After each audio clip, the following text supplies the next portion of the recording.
Welcome to The Wedding Edit, a wedding planning podcast for the modern couple.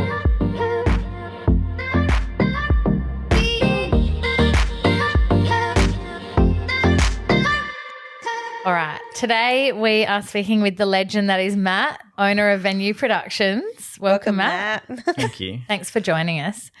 I've worked with Matt on a number of events. He's my go-to for all things lighting, rigging, audio, visual, draping.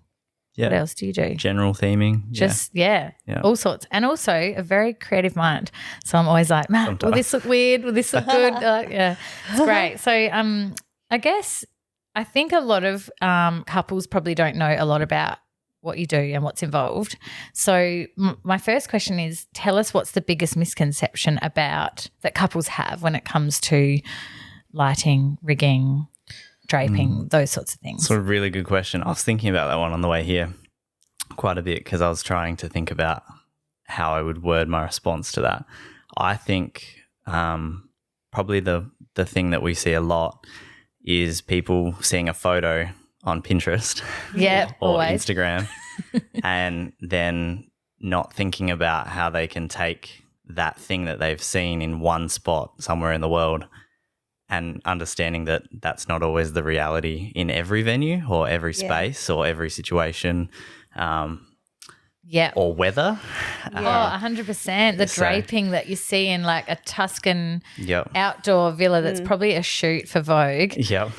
And it looked good for that 1 second. Yeah, and for that 1 second and it wasn't for an actual wedding. Yeah. So it's never practical. Yeah. Yeah, I had a bride that we spoke to you about wanting draping hanging from a tree outdoors at a venue that was known to be really windy, like 50-kilometre winds.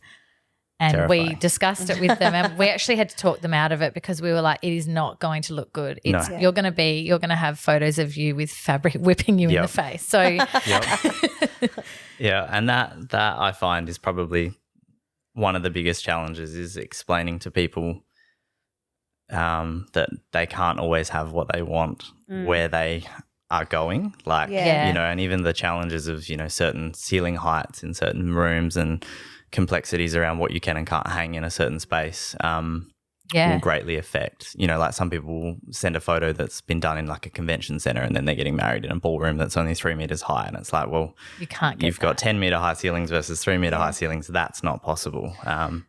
You probably have to get creative with coming up with solutions for them as well. Yeah. Come to you with that. But there's a lot of challenges. Like there's a venue in Adelaide, I won't mention names because it's not a bad thing, but there's a venue that I've got a client that wants, the really thick canopy fairy lights, but there's heaters all in the ceiling and we can't actually hang them. I've spoken to you about this venue before. We can't actually have the really thick canopy of fairy lights there because of the heating and that's just a safety thing. Yeah.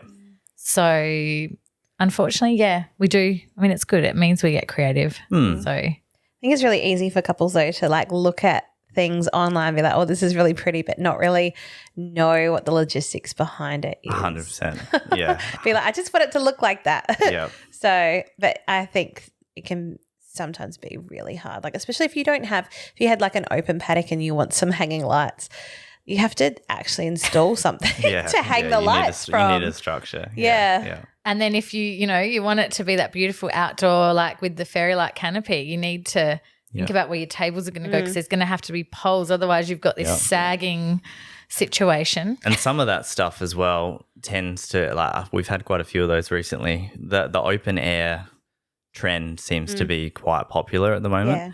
Is it your worst nightmare? It can be. But it's like making that stuff pretty as well. Like I think people don't realize that when they see the photo on Pinterest, they're not necessarily seeing all the mechanics of how that photo happened. And so like it's being chopped out, like the ugly poles. The ugly to parts the have been left and chopped right. out. Yeah. And for me, I don't like doing ugly stuff. So I will try and be like, look, that looked good in that particular setting, but, it might not look good in this setting and because we need X, Y, Z to pull that off here. And so it's then trying to steer them in a direction that gets them what they want but also looks good for everyone, because it's not just me that wants it to look good. It's you, it's the photographer, it's everyone else, and then the couple. But it's also the integrity of our business. Work, our brand. Yeah, that's right. You don't want something that looks like a dog's breakfast. No. Sorry, Olive. No. On your Instagram or just floating around on Instagram. Yeah.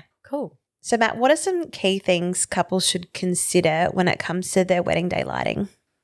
I would say starting with things like budget is a big one. So because as Kelly knows, the sky is the limit when it comes to, flowers and lighting and there just is no limit on some of that sort of stuff as to what you can spend, what and you should. Do people get shocked by how much lighting costs too? Some do, but I think sometimes when people don't understand it and then they see, like especially like there was a wedding we did on the weekend and I was at this family's house for 3 nights in a row for probably 8 hours each night. And they were really fine. They weren't shocked at all by the cost, but you can tell when people understand what's involved and they can appreciate why it takes so much time and the detail involved in all of that. And time is the killer for budget. Yeah. And, as you know. Yeah. So I think budget is like understanding what you want to spend and then what you want to spend it on is probably the two things that I think people need to think about a lot when they're going into that. Like, because you don't have to have really elaborate lighting. You can have something really simple like a fairy light canopy and it's still incredibly beautiful in the photos. Yeah. Like you can have a really simple fairy light canopy and it be just as beautiful as something that's like really elaborate with chandeliers and stuff like that. But it might, it's what is important to you and what you want to spend on your day. Like for some people, food is really important and flowers aren't, or lighting is really important and floral isn't. Do you know what I mean? So I think having an idea of what you think you might want to spend as well as what you actually want to get out of it is probably the two really important aspects, because lighting is so custom. You can do anything. Like it can be really simple or it can be really elaborate. So and it's also like the practical side of it as well. Correct. Yeah. Because if you know that it's going to be dark early, you need to have enough lighting so people can actually see what they're eating or read the menu So I often will ask those questions of Matt, like we found these really cool like pendant things, and are they going to be bright enough? Are they going to be enough? Is it going to be enough lighting, and what kind of lighting do you so we talk about the practical and the visual side. I'm always about the way it looks, but then I'm always checking is that going to be practical in the space. And actually I've realised another question, as I always do when we're in the middle of this, that I need to ask you that isn't on our notes. If a couple comes to you and they don't have a stylist and they have no idea what's going to look good in a space, do you do a site visit, or do you ever offer that service of like you'll come out to their venue if it's somewhere you haven't worked before and help make suggestions? That's a really great question. Something we've actually been talking a bit about as a business over the last 6 months, because it can go either way. Sometimes we actually push them to people like you. Especially if they're really indecisive and look like they really need someone to help them on the whole front, because we get some couples who, and this happens quite a fair bit, who send us an email and say, hi, I'd like a quote for lighting on the 6th of January. That's it. Okay. Where? I have a gazillion options of lighting. Would you like me to take you to Beacon? Exactly. That's so funny. So people do that to me though with styling, and they don't tell you the venue or like what they want, and so you're like, oh, how long's a piece of string? It's exactly that. And I think it depends on, like, probably if it's someone's house, we tend to go out and look at the property and meet with them on the property and like discuss options. But definitely there have been a lot of instances where we push them to go to a stylist and we give them a list of all the people that we like to work with that we know are good, because, then it's like, well, we can all work together. It's easier for you, easier for them. We understand what you need to know. 100%. Yeah, exactly. Yeah. Why do you think lighting is important in creating a beautiful atmosphere? Look, I think lighting I'm biased, obviously. Yeah. I think it's pretty critical to almost any event because it's a mood bringer for everything. Also, it's so I think this is why I love what we do as opposed to what I used to do, which was more sort of stage lighting and concert lighting and that sort of stuff. Yeah, okay. People don't look at, unless you're a bit of a geek like me, you don't go to a concert and look at all the lights on stage and go, oh, yeah, you know, that one moved there and this did that. Like most people don't notice that sort of stuff unless you understand how it works. But when people go to a wedding or a party or an event or a corporate dinner and there's like a beautiful chandelier or beautiful like centerpieces with some kind of decorative lighting above it, they notice that. That's the stuff that people take photos of. It's the stuff that people want to stand in front of. It's the stuff that's in all the background shots. Yeah. So I tend to think that the lighting we do, which I would call more decorative, is pretty important. And it can definitely change the feel of a room. Like if you've got a big empty ballroom and nothing in the air, it's quite dull. Yeah. To say the least. Absolutely. Yeah. And I guess that sort of to add to that draping, which, you know, you also offer, is the beautiful fabric drapes that you can see. Texture. It just adds that really romantic feel, elegance. So it's pretty cool what you can do to a space. You can make such a boring looking room look pretty amazing just by hiring Matt. With an idea helps. Yeah. Make sure you've got help. Well, you know what you want. Yeah. Don't just send a message saying, can I have some draping on the 6th of January? Yeah. That does help. It's always, and that probably comes back to that first question, or not the first question, the other question you mentioned, Dana, about, you know, what are the important aspects before you think about lighting. And I think having an idea of things you've seen that you like is really important, you know, because it's quite broad and there's a lot of stuff we do that I'm not particularly, it's not my cup of tea, but it's still beautiful and someone else loves it. And I'm never going to tell someone that they can't have something because I don't love it. That's just, you know, like not how it works. Yeah. We don't love everything, but it is broad. And so I think definitely looking, like if you've never been to a wedding or you've not been a guest at a wedding or seen wedding photos, going and looking at what other people have had or going to a wedding or going to a wedding setup, like that's probably something that you see a lot when we are doing setups on the day. Like I think it's so valuable when venues let like couples come in and look at the room set because people are so visual and often have no idea on how to like imagine a room properly set up for what it could look like. So I think going and looking at spaces in different forms will help you figure out what you like and what you don't like. Yeah, definitely. We could talk about the draping from Chateau as well. It's really nice. We get that photo sent to us probably once a month. Oh, really? Wow, really? Oh, We need to share more of that. I know. I need to finish the photo. Have we? You've got the gallery though. So much, so much so that I'm like, oh, the friggin' photo. and also like you weren't there, and it was like it took them a while to. It's fiddly, that type of draping, and people, and that's another one that is will get sent that photo, and it's like, crap, you don't understand that's not achievable in every venue. No, it's really not. Even you guys said that they said it might not be achievable when we were doing it for the shoot. Yeah, absolutely, because we had a photo for that. I remember. And we were, but the venue that we had the photo from was very different from this venue with ceiling heights and stuff. Yeah. Which was like good because the draping made it very intimate looking for the other place that was higher ceilings.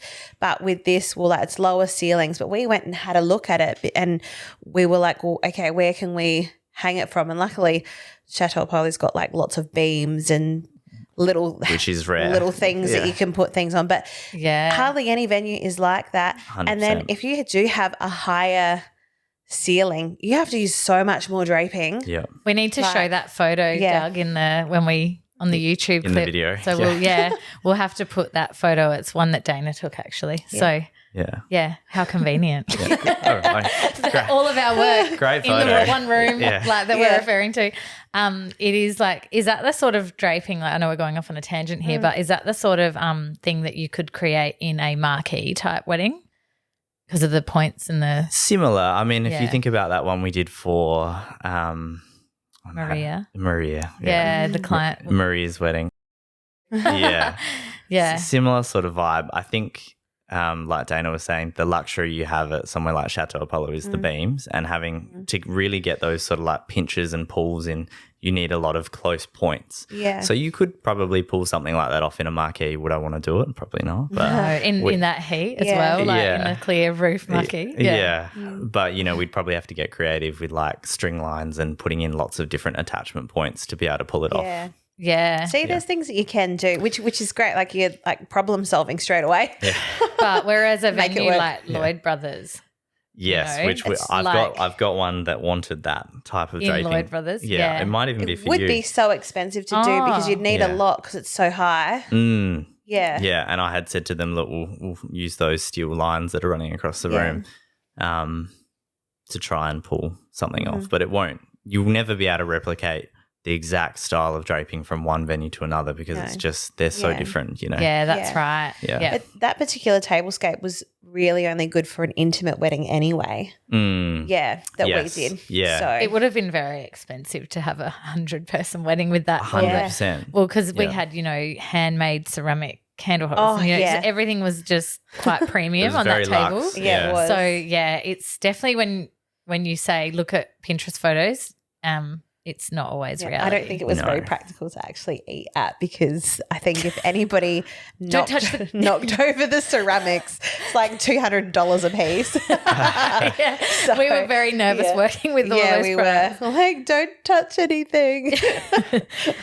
Anyway, we totally went on a tangent, but it was a very handy tangent. I think. No, I think it's good because like you've just triggered my brain. We did actually have a client right before Christmas that came to us quite last minute at Lloyd Brothers that wanted a similar sort of style of draping, but he was showing some very specific Pinterest photos to Leanne, who works for me, and saying, I want it exactly like this. And we have learnt the hard way over the years that you have to, especially with draping and in that style, you have to be very clear with people about it's like we can't promise a certain way, like until we get there, until we start, until we do it. Because sometimes as well, what looks good in that photo, trying to replicate that in a different space doesn't feel good in that space. Yeah. And it might look dumb. So Yeah. we were very it was a groom actually. He was lovely, but very specific about what he wanted because he'd seen a photo and he was like not going to shift. And we were like, look, it will be as good as we can make it to that photo. Yeah. But you have to trust us and give us some, organic freedom to make what we think is going to suit. And I got an email. He sent an Arbia review for us, and it was one of the most beautiful Arbia reviews saying like how, like he couldn't fault our services. Did you do it? Did you we actually did it. do that event? Yeah, we did it. Yeah, we did it. And I was really nervous because he was so specific, and I always get nervous with people who are like very set on something they want, and I know that it might not be exactly the way they want it. Yeah. But no, we got a beautiful review from him saying it was perfect, which was nice. So I think honesty is important up front with people. yeah. And people send me photos that are outrageous all the time, and they go, "Oh, my floral budget's like $5,000, but these are all the photos." And I'm like, "Whoa, have you got like $50,000 to spend on flowers?" Because for your numbers, if you're having a 200 or 300 person wedding, it's gonna cost. Yep. And flowers have only gotten more expensive as well since COVID. Like I feel for florists because 40%, I reckon. Yeah, it's a lot That's so higher. much. Yeah, it's a lot when you think about it. Yeah, it's crazy. It's hard to get that across the line, and then interest rates as well. So what is involved in the process of installing lighting and draping? Okay. So I guess that would start with, when we're booked and working out a plan. So if it's, once we know what we're doing, the design and what the couple want, and working out what's actually achievable. And then, coming down to all right, this is what we're doing. We'd need to know things like, when we can get in. That's a big one. So, as Kelly would be aware, bump in and bump out. And ideally for us, because so much of what we do is in the air, we're usually first. So outside of the marquee, Furniture. if there is a marquee or furniture, we like to be in first. Just gives us more freedom as well, like not having to work across tables. We can do it, and we do it a lot, but working around obstacles is always more time consuming, and does make it a bit harder to be creative with stuff as well. So probably there's increases that. costs for people too if you're having to work. It can, yeah, especially if it's going to be nitty gritty, which sometimes there's just no other option, so that's fine. But ideally, we'd like to be pretty well the first ones in, and quite often we're almost the first ones out as well, because especially if it is a marquee, everything's got to come out of that before that marquee comes down, and a lot of people don't like to work Sundays, so we go in on a Sunday when it's quiet and get our bits out first. But then, the other thing to be aware of is, because what we do is lighting, we like to see it. So we do work a lot of nighttime hours as well, and that's something I guess probably not a lot of people would think about, is that, we want to come in around, 5, 6 o'clock and start then if it's daylight savings time, so that we've got a few hours to sort of get stuff in. And then, if we're lighting up trees or we're doing an outside installation, so much of that is going to be based around what it does look like at nighttime. So I want to see it. Yeah. If we can. Uplighting in trees, I mean, you can't really see if it looks. You can have a stab, but it's always better, much better. Like, the wedding I did on the weekend, we had close to 50 lights on their trees throughout their property and all through their gardens. And I think there was quite a few revisions of what looked good and moving stuff around to make sure that we hit the most important stuff. And then, what else we could hit after that was a bonus.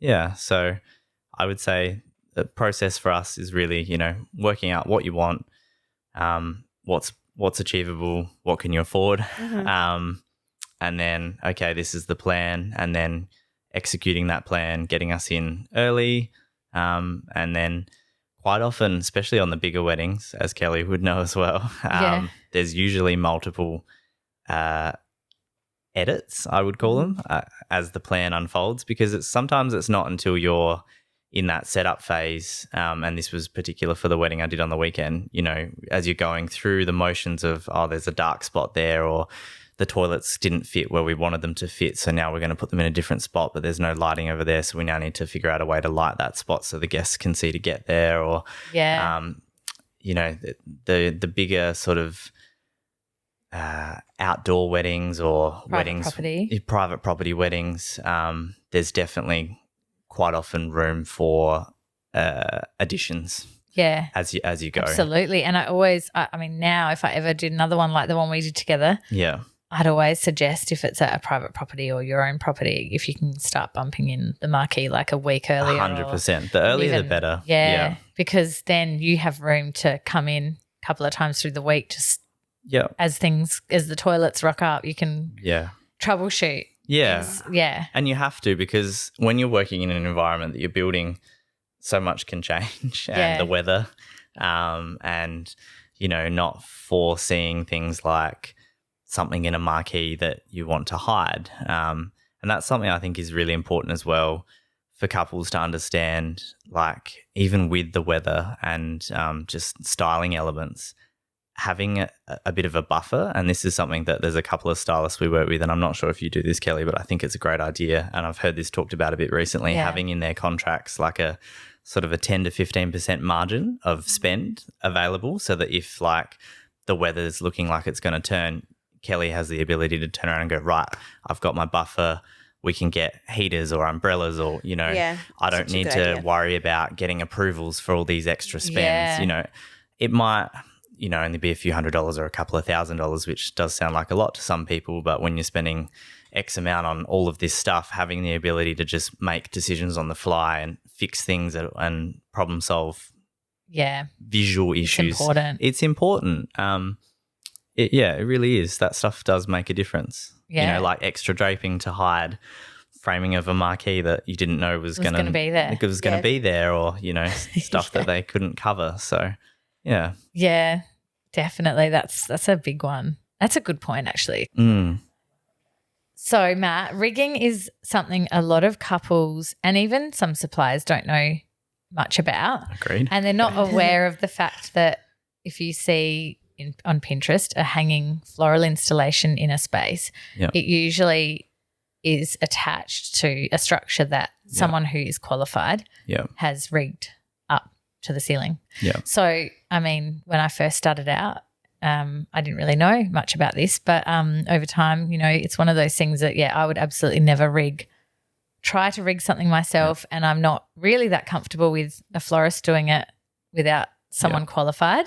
But so I think it'd be good for you to talk us through what rigging is and when it's needed.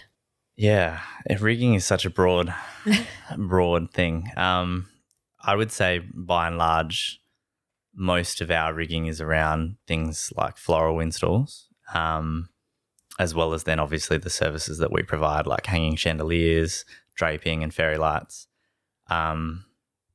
Rigging really comes back to insurance at the crux of it.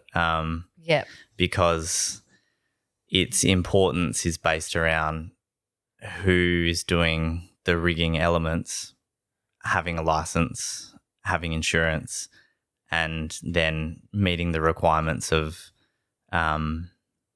where the rigging's being done. So whether that's in a venue or in a marquee on private property, that changes things a little bit. Because there is, especially I think the wedding industry is probably the greyest area when it comes to rigging. In terms of entertainment world, like concerts and stuff like that, it's pretty well locked down. Like there's just a lot you don't do or can't get away with in that world. But in the wedding world, because so much of it is unpoliced is probably a good word. People tend to get away with things that they would never otherwise ordinarily get away with elsewhere. Yeah, I've seen some interesting I've seen some florists hang some interesting things, and I've thought, and using interesting apparatus. And you're like, I guess the thing is, you don't want something to land on your guests' heads during dinner. So for a lot of different reasons, it's going to ruin your wedding. But also it could injure someone or worse. It's important. And also when people get a quote for florals, sometimes depending on how much their florist says or doesn't say, they're not actually aware that doesn't include the rigging.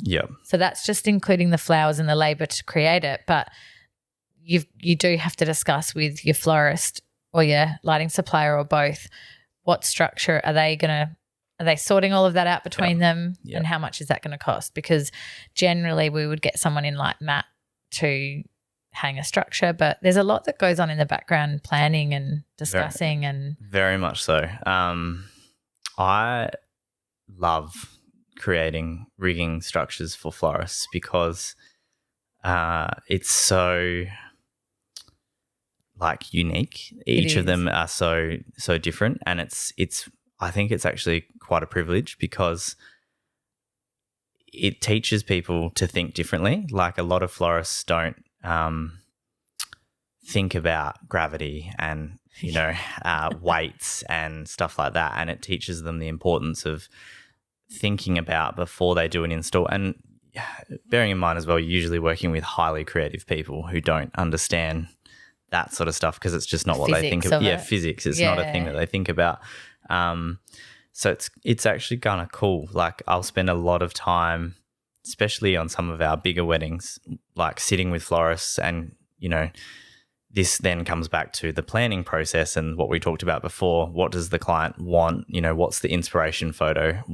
And sometimes it can be cool. The florist has free reign, and it's like, okay, what do you guys want to create? And so from the way I like to work with rigging for flowers is show me what the plan is, like the idea, and then I need to know venue. I need a floor plan. I need to know, if I don't know that venue, I need to know what can we hang from the roof, like is there any rated points, and then heights of ceilings, all that sort of stuff comes into play. And then I need to sit and think, okay, how can I pull off that design in this space, and what would we use to make that work and safe? Because visually there's some pretty ugly hanging things out there. Yes, that's the next thing. Yeah, that's the thing people don't think about as well, is like if you get someone who's not, maybe their work's a bit messy or sloppy, kind of get what you pay for in the industry, you might show them a Pinterest photo and then on the day they've hung it with some hideous chunky chain or something, and then all of a sudden this beautiful like hanging installation has this thick ugly chain, and you do need to go with someone who, one, understands the way you want it to look aesthetically, but two, they actually have the capability to the physics side of it to understand and make 100%. Sure it's safe. And we work with a lot of florists who are really like great at understanding. There are some times where, like we have multiple different ways we can hang things, and steel wire cables and slings and all sorts of different things that we use, and we can do stuff to hide some elements of that. But sometimes from a weight point of view, we have to use something that's more heavy duty because we don't want anyone to die, Yeah, of course. That's the most important part. Yeah, and that's always the line I have to pull, like I like it because I understand from the creative side, visually, you guys want it to look beautiful and clean and, often invisible. Yeah, I know, yeah. The thinnest wire you've got, but the strongest. Yeah. But then sometimes that's just not feasible. And there's some venues as well that you play in that have additional requirements, or they're stricter on certain things and the way you do things. So you do have to be careful about what you do because you want to be able to work there again. Also, you don't want to get in trouble, and you don't want to kill anybody. Yeah, and it always comes back to that. Yeah.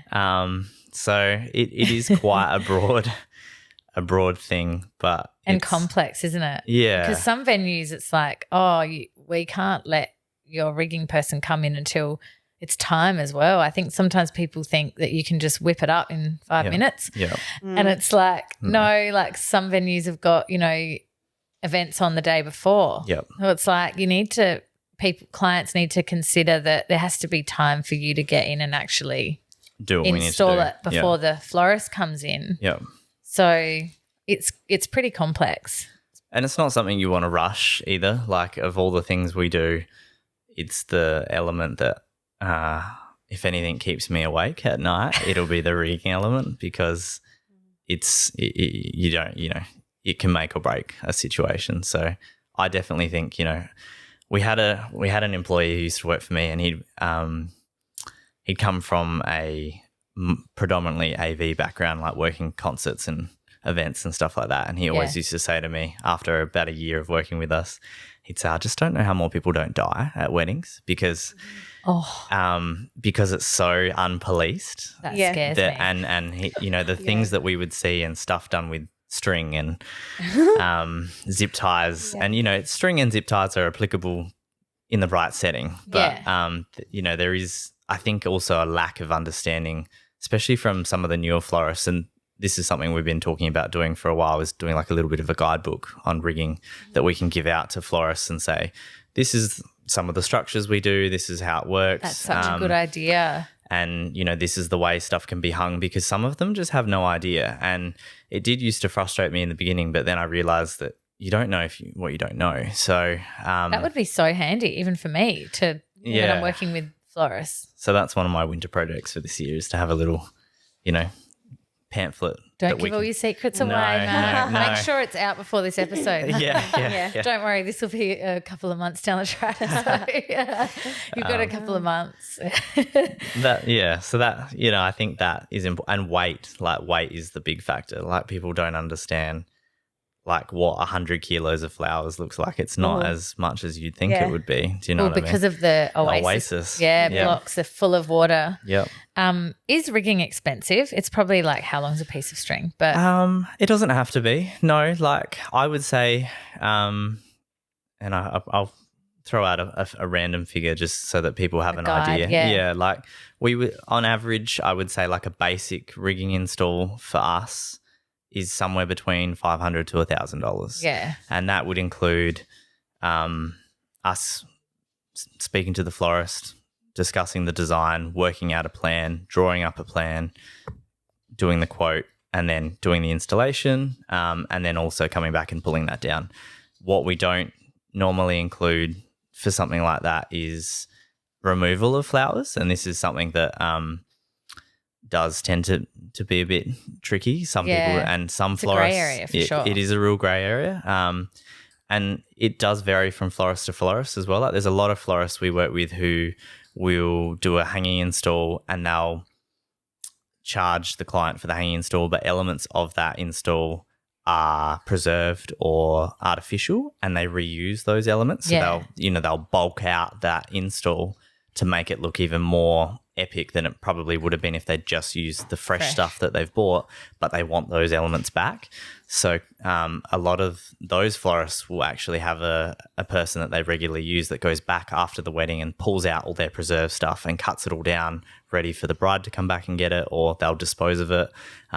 Something else I've seen, and this is something that I actually think is really great, is where couples will pay the florist for their staff member or whoever it is that goes back after the wedding to cut down the flowers to then actually make arrangements out of that install, so it's not all just getting composted, because there's a massive amount of waste in our industry. There especially with flowers. Food is big, but flowers is definitely even bigger. And I think it's so nice to see, like, and we quite often as well, like if we're tasked, if we're the ones that we're going back for this install and we're cutting everything down, quite often if we know it's getting composted, we'll take it and give arrangements out to people. We've even on occasion taken flowers to hospitals. Yeah, that's pre-COVID. So nice. We would do that and go to the women's and children's and take them up to the maternity ward and stuff like that. And they loved that. So lovely, yeah. Rather than it just going in the bin. I always talk to my clients before their wedding about what they want to do with the flowers afterwards. Yeah. Because I always say to them, if you want to keep some, just bring some buckets, leave them at the venue. We'll talk to the florist and make sure that they put whatever can be kept into those buckets for you of water, so they can decide if they want to donate them or I think it's important to do that. 100%. And sometimes that stuff can last for a couple of weeks if you save it early enough. We've had the odd occasion where we don't get into a venue to pack up until 3 days after the wedding. And then without knowing, the family rocks up wanting to save the flowers that have hung in the ceiling for 3 days at 30 degrees, and then wonder why they're all dead. They think about it when the wedding hangover subsides, and they're like, "Oh, quick, let's go back, get the flowers." Yeah, they're not too late. They're not very good by then. I've definitely had a florist, I won't name names, but said to me that they, the client didn't mention wanting to keep certain things, and there was some hanging, like whatever, and they just obviously florists will dispose of them accordingly. So took them back from the venue and put them in their compost bins. Yeah. And then they got a call that day. Yeah. And the flowers, luckily the type of flower it was like gyp. Oh, preserved. What do you call it? Baby's breath. Baby's breath. And it wasn't preserved, but it's probably a bit more hardy than if you just threw a rose in a bin. It is. And so this florist, I got to the location, and the florist was like, she was like in the bin pulling like stuff out. Oh, no. She's like, the family were coming to collect. They were like, but we paid for that. Why? Like, where is it? And I think it's an important conversation that it's not always on the florist. Like, it should also be up to the client to let the florist know if they're expecting to keep everything, because like you said, some florists have given them a discounted price because they're effectively going to reuse some of the product. Yep. Yeah. Which I think is great. I'm all for that. Like the less that you can waste, the better. Yeah. And I love it when people are creative doing stuff like that, because, everyone wins at the end of the day. So what are some of the best ways to keep costs down when it comes to rigging and lighting for a wedding or an event? That's a great question. We, like when I'm meeting with a bride or a stylist and we find out, what the budget is, or that they, are trying to not overspend in that area or in general, everyone wants to get stuff for less, let's be honest. That's the way of the world. But, particularly when it's a wedding, I think there are elements that people do and don't want to focus on their money in terms of spend. I think knowing what is important to you, like coming back to what we spoke about earlier in terms of the planning process. So like I can think of that wedding that Kelly and I did, the really big one last year. Picking what your focal point is. So especially if you're doing, like, if you've got a massive room and you want to decorate the whole room, that's obviously going to cost a lot of money and a lot of time. But instead of decorating the whole room, we're just going to have a focal point, like a big statement piece chandelier over the dance floor, or, you know what, actually we don't care about anything else but the bridal table. You know, that's where we're going to have photos of us taken. That's the most important moment for us on the night. So let's focus on having something really beautiful above us, because at the end of the day, it's our wedding. So who cares about the rest of the room? Yeah. You know, and exactly things like that. So I often say to people, you know, what is important to you? Do you want something really basic but beautiful? In which case, let's just do a fairy light canopy. Or do you want? Are you obsessed with chandeliers? In which case, can you afford to do chandeliers over every table? If not, let's do a cluster of chandeliers over you, or a cluster of chandeliers over the dance floor. Yeah. So there's definitely ways I think you can be creative in terms of how you save money for that sort of stuff, and what's important to you. Like, quite often we'll do a site visit with a couple or a stylist, and, you know, there'll be like things that people think they need to hide, like, you know, like, we're in a venue and like that's ugly, or we don't like that, or that's awful, or we need to put draping over that. And I'll often say, all right, you know, that's great, we could drape the whole room if we want. But it's all going to add up. So but also sometimes you draw, I get a lot of people say stuff like this to me, like, we need to hide that, and I think you're going to draw so much attention to that by trying to hide it. That's exactly what I say. So just let it be what it is. But also, don't book a venue if you hate a lot of things about a space. Why book it? You're gonna spend so much money trying to make it look like what you want it to look like. We've had that recently, actually. We've had, and I've noticed this seems to be something more. We've had quite a few brides coming through where they'll email us and say, look, I want to use you guys. You know, we love what you do, blah, blah, blah, but we're not sure on the venue. We're tossing up between this venue, this venue, this venue. Can you, like, give us some direction on costs? You know, like, if we were to choose XYZ venue, is it going to be cheaper for us to decorate that in this style than it is to do this style at this venue? Oh, right. Which is great, because we have, over the years, not very often, had a situation where we've had a bride come to us, they've booked their venue, that blah, blah, blah, and then they say, but I want this. And it's like, well, it's either not possible in that venue, which does happen from time to time, or it's not cost effective. Do you know what I mean? Like, so and so I think it is really important, if you're in that wedding planning process, to think big picture. Yeah. Which is hard, and it's why your job is so great if they engage a stylist. I love that you're spooking like what I do today. The love is there. I just think it's so important, because I think stylists and planners are undervalued, because not only do they make our life easier, they make everyone involved in the wedding's life easier, and the couple's life easier, because often as what you do, you know more than the couple who's getting married. We're working just for the couple. Yep. So it's unique, but people do, I think, maybe not value it enough, because it's not a product. Yep. It's a service. Yep. So they can't see what we do. Yeah. But they can really. If they look at the finished product, they're seeing what we do. But I think people do struggle. Some people don't, but people that aren't creative. And in a creative world. So I've got clients that are like interior designers, and they absolutely value what I do. But then, there's also clients that don't do that value it, because they're like, oh, I don't have any creative bone in my body. So it's just, it's not that people don't value it because they're rude. It's like people don't value it because they have a lack of understanding. They don't understand, correct. Yeah. And I don't even think it's just the styling. Like, I look at the amount of hours that, you know, and the late night phone calls that I have, and, you know, even you and I, like, I can think of times we've been on FaceTime and all sorts of hours of the day, and people don't see that.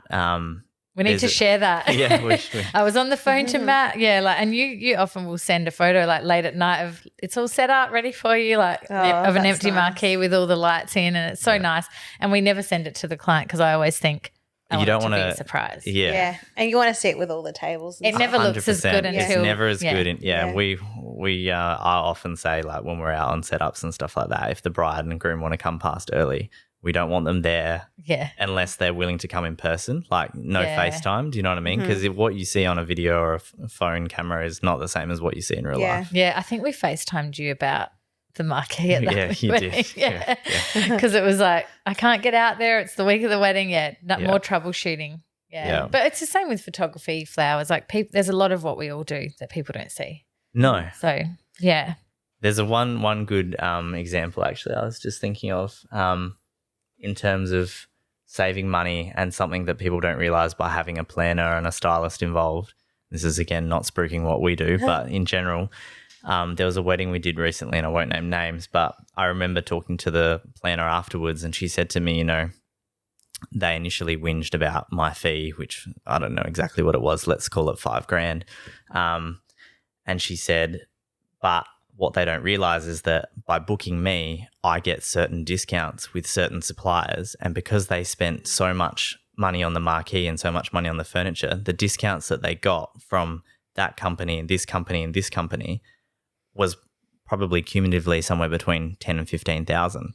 So Yeah. my Saving fee money. was already they've made Yeah. money. Yeah. off of my fee. Absolutely. Yeah. We get between 5 and 15% off with Various people. various people. Yeah. Yeah. So when you add that up over, a marquee alone, getting a discount on a marquee, if you went to that marquee supplier alone as a couple, you're not going to get that. Yeah. No, and some of those marquees can run into $50,000, $60,000 by the time you do a floor and walls, and depending on what Yeah. it is, and That the big size. wedding we did would have saved a lot of money Yeah. by having us. Yeah. Yeah, Yeah. It's Well, a you good can- point. You're constructing a whole building, really, yeah, Oh, in the middle of nowhere. totally. yeah, Like with no power or anything. Yeah. Yeah. yeah. We can do a So, whole episode yeah. on that. Oh, absolutely.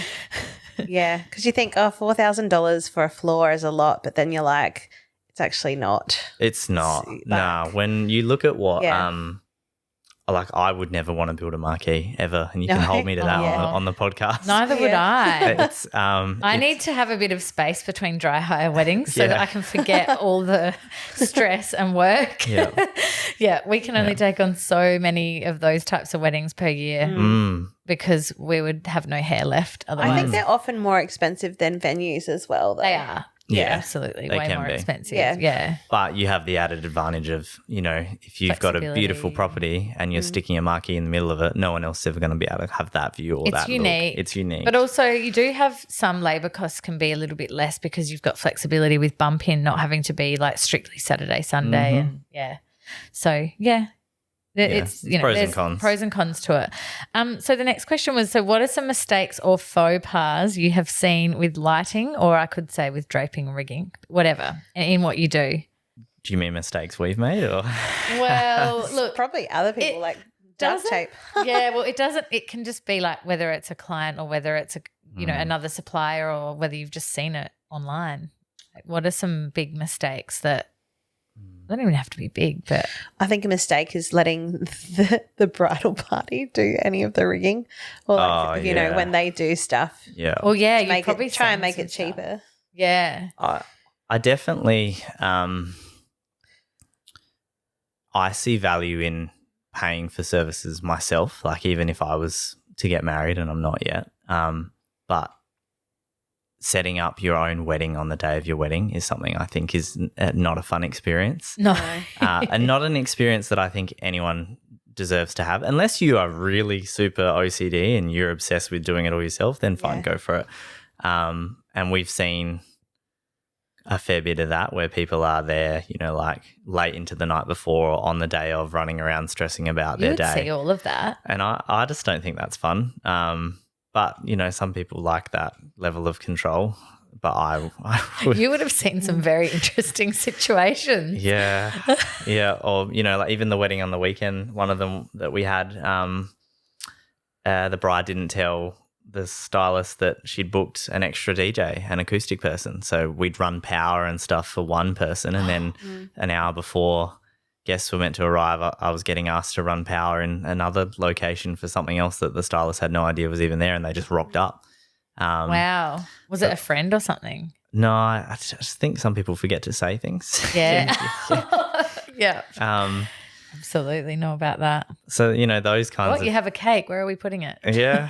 Didn't think we were doing a cake a week before the wedding. Oh, yeah, my auntie's making it. Getting your friends to do services, I definitely think that can be a mistake, especially if they're not experienced in doing it. Like, I'll never forget a wedding that we did, had a fairly large venue in the city, and the bride had decided to book a friend to do the cake, and the cake got delivered to the venue, and we just happened to be working at this wedding on the night.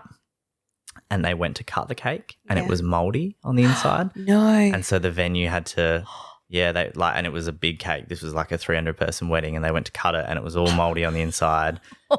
Doug's face. Yeah, it was.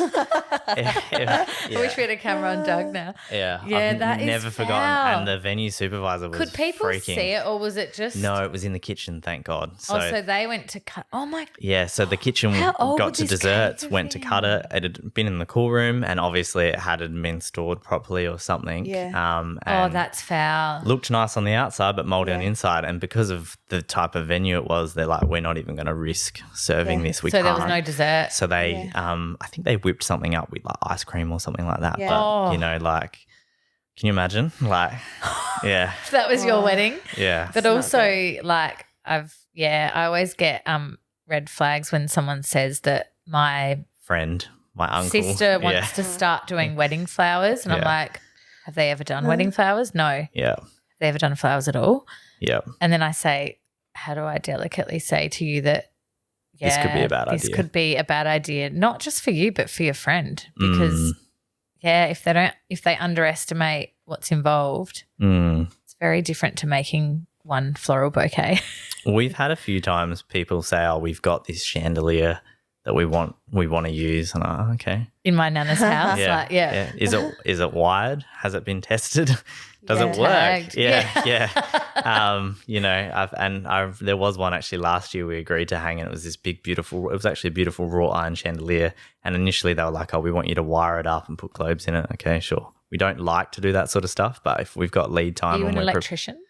We have one that works for us. Oh, okay. Yeah, right. And so we can do it. And then we got to the setup week, and they were like, "Oh, it's too hard. We just hang it without lights in it. We just want it hung." So that tends to happen.